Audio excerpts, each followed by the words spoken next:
तो जब हम लोग इस दीपोत्सव में घूम रहे हैं, हमें युवाओं की संख्या की हमने बात की, हमने छोटे बच्चों को भागीदारी लेते हुए देखा।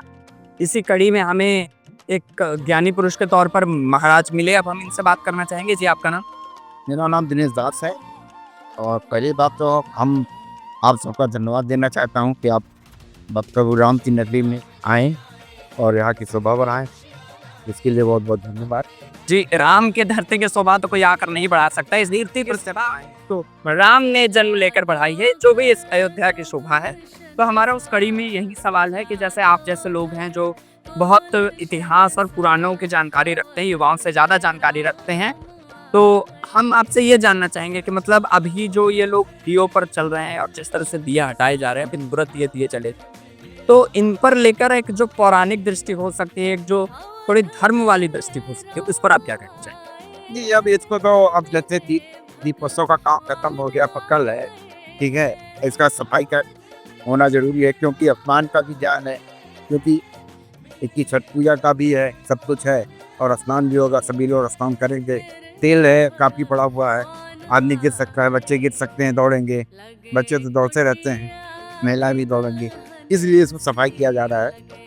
और ये जो आयोजन हुआ, इसको लेकर जो धार्मिक दृष्टि हो सकती है, इस आयोजन में आकर आपने कैसा महसूस किया? आपने पुराने समय से अयोध्या को देखा होगा। तो बहुत दिनों से आ रहे हैं, अपने जन्म के करीब 7-8 साल बाद से आ रहे हैं। अपने माता पिता जी के साथ भी आ रहे थे, तब से हम आ रहे हैं, बराबर आ ही रहे हैं। और राम जन्मभूमि जब तोड़ा जा रहा था, जब मंदिर को, सब उसके पहले भी हम लोग आ रहे थे, हमारा वक्त पूजा पाठ में सबका सहयोग कर रहे थे, जितने भी कार सेवक आ रहे थे परिस्थितियों से आए। उन तमाम सरकारों के बीच, और जब ये योगी जी की सरकार आई और बीजेपी की सरकार आई, और फिर जब राम का भव्य निर्माण चल रहा है, निर्माण हो रहा है, स्थापना भी रामलला की, रामलला अपने घर आए, और अब जो ये पिछले लगभग 3-4 वर्षों या कहें 4-5 वर्षों से जो भव्य आयोजन दीपोत्सव का हो रहा है, 9 वर्षों से जो भव्य आयोजन हो रहा है, इसे लेकर आपको क्या लगता है? मतलब क्या बदलाव देखा है आप?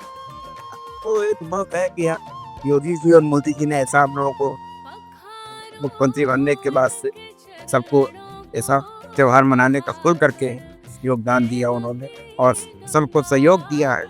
जाहिर और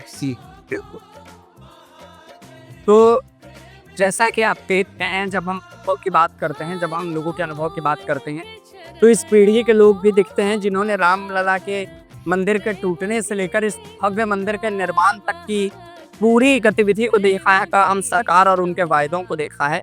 उन सब के बीच लोगों का यही मानना है कि इस सरकार ने, और फिलहाल जो ये आयोजन हो रहा है, वो धर्म के हित में है, और सारे युवा और इस उम्र के लोग जिस तरह से बढ़ चढ़ कर हिस्सा ले रहे हैं, वो देखकर सिर्फ इतना ही कह सकते हैं कि भक्ति और धर्म एक ऐसी चीज़ है जिस धागे में हर उम्र, हर तबके के लोग पिरो दिए जा सकते हैं। अभी और भी जितने भी लोग मिलेंगे, हम से रूबरू होकर आपसे परिचय करवाते रहेंगे, इसी वायदे के साथ।